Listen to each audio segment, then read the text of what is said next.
Hey guys, welcome back to the channel. Today I'm in a different place than I usually am. I'm here in Hyrule. Crazy, I know. Today I want to talk about who owns VR and what that means for everyone. But before we do that, there's those guys over there that I need to take care of, so let's go do that. Alright, so this is my 20th try, so maybe this is the time. Come on. Alright, that's one down. My plan has really just been to mindlessly hit. Come on. Okay. I don't have any arrows, so I can't use those. Ah. Oh, I'm only on a quarter of a heart. Uh-oh. And the sword is long. I think it could reach him. How? Oh my god. Okay, so admittedly, I'm not that good at this game. I did beat it when it came out. I spent like 100 hours on it. Very fun, but I guess I've gotten very rusty at it. I know it was in 2018. That's 8 years ago now. That's insane. Boom! Alright, come on. No! Come on. Please. Please let that be the end. No. Now this guy is even more dangerous. No, get away. Oh, oh my god, finally. You don't know how long this has taken. I want to go over there. We got a shield. Nice. So, as we wait for the rain to stop pouring here, I just kind of want to talk about who's dominating the VR space right now and what that means. Of course, you, the person watching this video, already knows who's in the lead. I mean, I'm not just going to come out here and say, oh, it's big screen or oh, it's immersed somehow. No, obviously we all know it's Meta.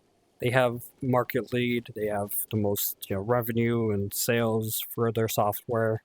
They have a very sizable lead. I was looking at the Steam hardware survey the other day, and it's insane how big all the Meta headsets are. Like even the older ones, like the Rift S. I mean, out of the top 5 headsets, 4 of them are Meta headsets. And I mean, this does make sense considering the Quest 3 and the Quest 3S are some of the cheapest headsets that you can find on the market today. For example, the 3S is around $299 and the Quest 3 is $499. Oh, here's the stable. Huh, I need a horse, honestly. I hate walking around. Does this guy sell horses or do I need to find them myself?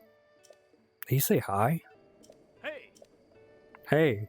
No, I want a horse. Okay then, let's see if we can find a horse. Alright, so in the meantime, one of the reasons why the Quest 3 and the 3S are so cheap is not because they got cheap components, but because they were able to subsidize it. Which basically means they were able to sell all of the headsets at a loss in order to get people to try them out. Oh, what the heck is wrong with this horse? I don't know why his hair is like that, but yeah, I guess I have a horse. That makes this a lot easier, I'd say.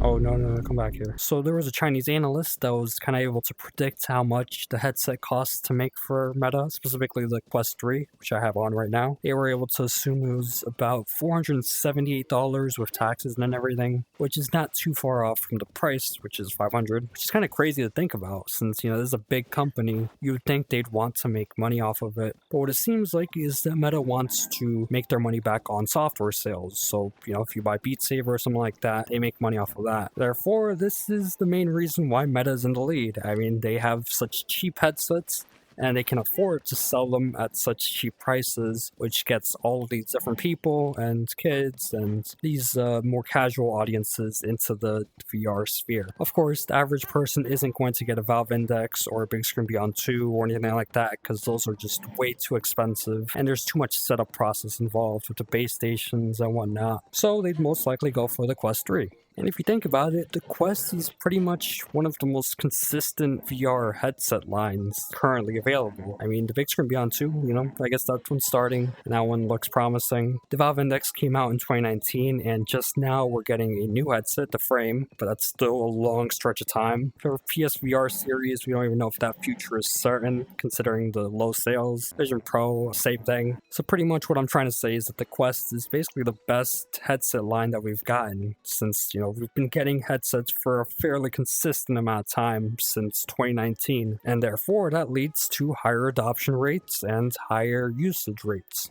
Alright, I have no idea what I'm supposed to do here. Oh, do not touch that fire. Why are they trying to attack me? What the heck is wrong with you guys? Alright, I'm getting out of here. Nope, run out of the way, sorry. Sorry about that. Okay. So with all of that in mind, I don't know if you've been reading the news or anything, but RAM prices and the general market as a whole has been pretty volatile, to say the least.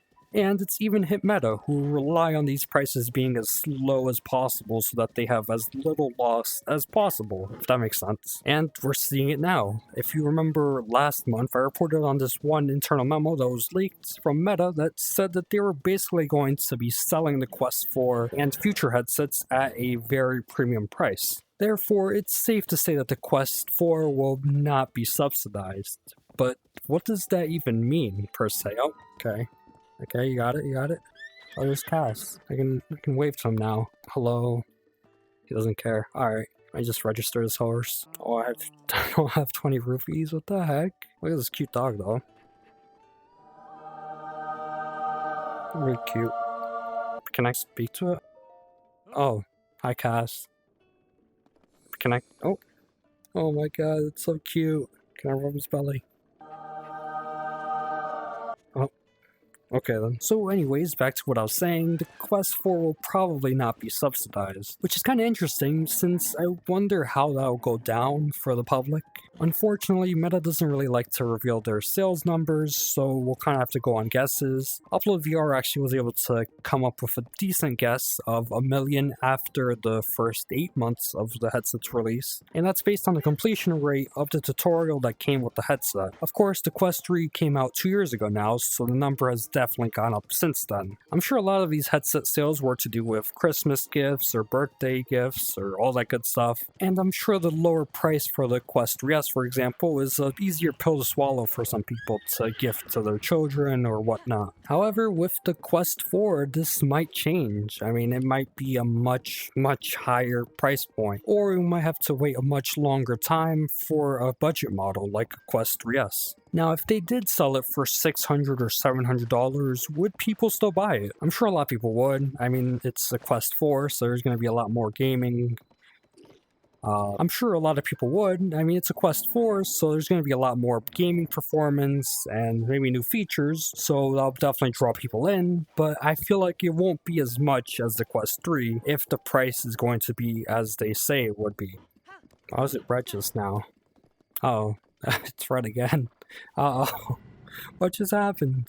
Oh, okay, I guess it was night and then day and then night. Okay. Anyways, this place looks barren as hell. What the heck? I mean, to be fair, this is the Wii U version, so, you know, not exactly the best in terms of LOD. And I can probably bump it up, but I don't want my game running at 2 FPS. And it does look nice though, like overall speaking. And the fact that I'm here in Hyrule is insane. I'll definitely leave the link in the description for the mod and, you know, Discord and whatever. I highly recommend it. I definitely want to make a video on this, but I do have like this big idea I want to do, and it's probably going to take too long, knowing my schedule and knowing my way of doing things. My sword is a little weird. Yeah, there's still a lot of bugs in this mod here, unfortunately. Move back! There's a... No! No! Gotta run. Get out of here. Alright, thankfully this guy can't shoot to save his life. What the heck? What is wrong with you guys? Go. Get, go. Alright, we're safe. I do have to be very careful because there's a guardian right there. And there's a guardian like right there. Why am I even this close to the castle? I'm only on like 3 hearts. I am so done for. Oh no. Oh my god. No, please go. Please keep going. No. Please save us. The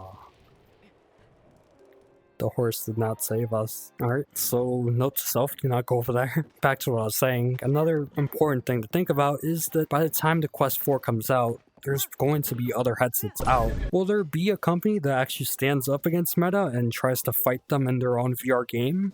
I don't really know exactly. There's a few companies that come to mind, like Valve, but let's be honest, Valve works on Valve time, so I don't really know how much of a fight they'll be able to give. The Steam frame is probably going to be much more expensive than whatever the Quest 4 price would be, so we probably shouldn't be comparing them. Then there's ByteDance with their Pico Neo headsets, which seemed to be a pretty good competitor for Meta back in the day with their Pico Neo 2, but since then they really have been far behind. I mean, the Pico Neo 4 and the Pico Neo 4 Ultra have not even come out in the United States, and they've reportedly even canceled the Pico Neo 5, so that's probably it for them. Then, of course, I have to mention Apple. I mean, they have the Vision Air that's coming out hopefully soon, maybe, but even that will be a very expensive headset at $1,400, which is nowhere near the Quest 3's $500 and nowhere near what the Quest 4 would be. So at the end of the day, Meta doesn't really have any competitors, meaning that they can price their headsets at whatever they want, and people will probably buy them. So yes, it's clear that Meta has a monopoly on VR of sorts, kind of like with Apple or Google, but is that good or is that bad? Now, if you hate Meta or what they stand for or their privacy practices,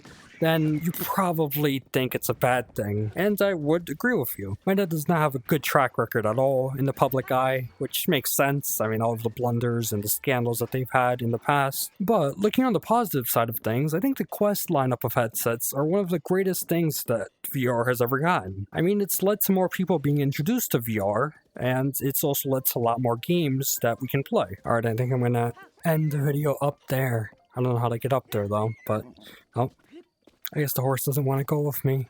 Suit yourself. Almost there. It's raining though, I think. Yeah, it is. So in conclusion, Meta pretty much owns VR as a whole. I don't know what just happened with the light there, but Meta owns VR, and they have a huge foothold in the VR space. Time will tell if there's any change to that in the next year, or 2 years, or 5 years, or decade even, but I'm pretty sure it's going to stay the same, let's be honest, since there's no competition. Anyways, that's pretty much it. Make sure to subscribe, or you'll become just like that bomb over there. Just explode. I know, crazy. And before I get any comments about it, no, I'm not this short in real life. I'm actually twice as tall, maybe even 3 times as tall on a good day. There's just a mod that's messed up. If you liked today's video, then... Oh my god. Where did you guys come from? Come on, one more. There you go. If you liked today's video, then I am very surprised since this video is very all over the place, but I'm glad you enjoyed. This is actually my first unscripted video like this, so, you know, make sure to subscribe or else. Alright, thanks for watching. I hope you enjoyed, and take care.